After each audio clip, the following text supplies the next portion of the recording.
सभी लोगों को जय माता दी। आज हम जानेंगे धुनी के प्रकार, धुनी की सामग्री, कौन सी धुनी घर में करनी चाहिए, क्या लुबान की धुनी घर में कर सकते हैं।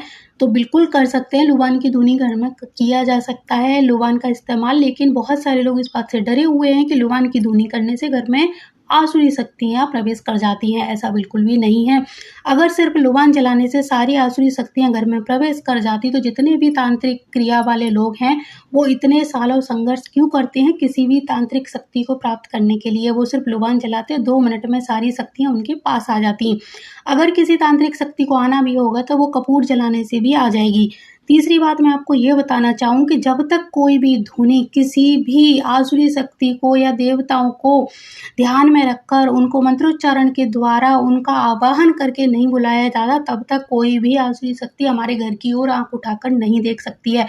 पहले मुझे भी यही सब सच लगता था। जब मैंने इस चीज़ पर रिसर्च किया और अपने गुरुदेव से बात की, इसी क्वेश्चन का आंसर मेरे गुरुदेव ने यही दिया कि ऐसा बिल्कुल भी नहीं है। लुबान को घर में जलाया जा सकता है, कोई आसुरी शक्ति घर में प्रवेश नहीं करेगी, क्योंकि हमने किसी आसुरी शक्ति का आह्वान ही नहीं किया है, यानी उसको बुलाया ही नहीं है।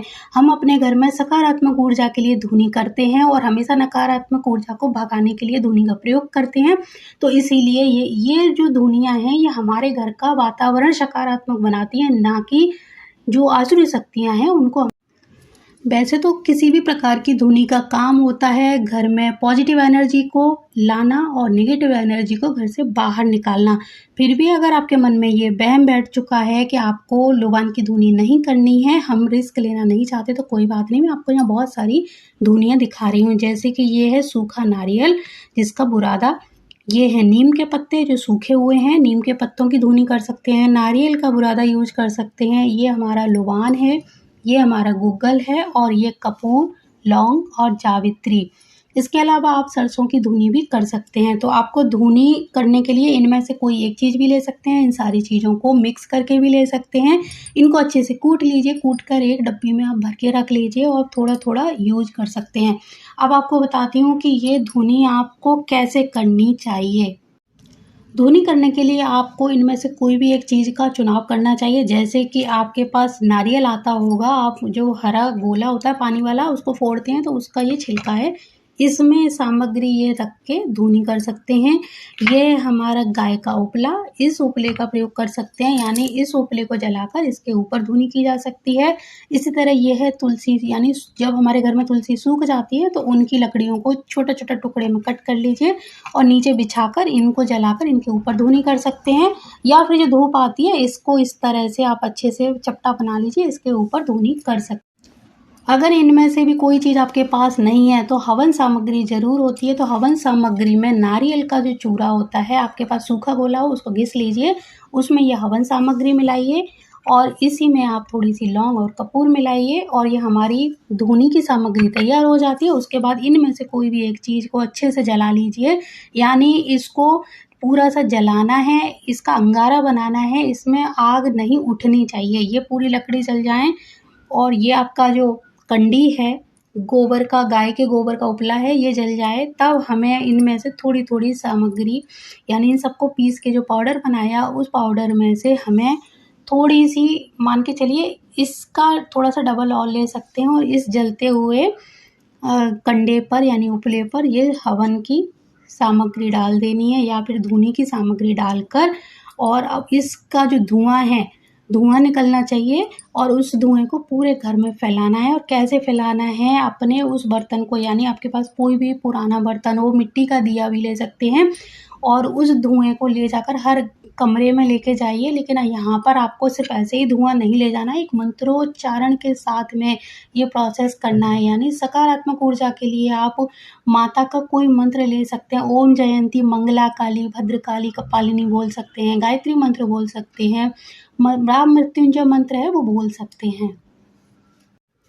आप माँ दुर्गा का सप्तशती में से कोई भी मंत्र चुन सकते हैं, जैसे कि सर्व मंगल मांगल्ये शिवे सर्वादि साधिके बोल सकते हैं, कोई और मंत्र भी बोला जा सकता है। इसके अलावा मैं आपको बता दूं, धुनी करने का जो सही समय होता है वो होता है सुबह, जब हमारा सूर्य उदय हो गया हो उसके बाद, और इधर शाम को जब सूर्य अस्त हो रहा हो, यानी सूर्य अस्त के बाद धुनी नहीं करनी चाहिए। सूर्य अस्त से पहले आप धुनी कर सकते हैं, यानी शाम को 4-5 बजे के आसपास आप धुनी कर सकते हैं। जब सूर्य अस्त हो रहा हो उस समय दीपक जलाना चाहिए, और जब सूर्य अस्त नहीं हुआ हो, होने से पहले आपको धुनी करनी चाहिए।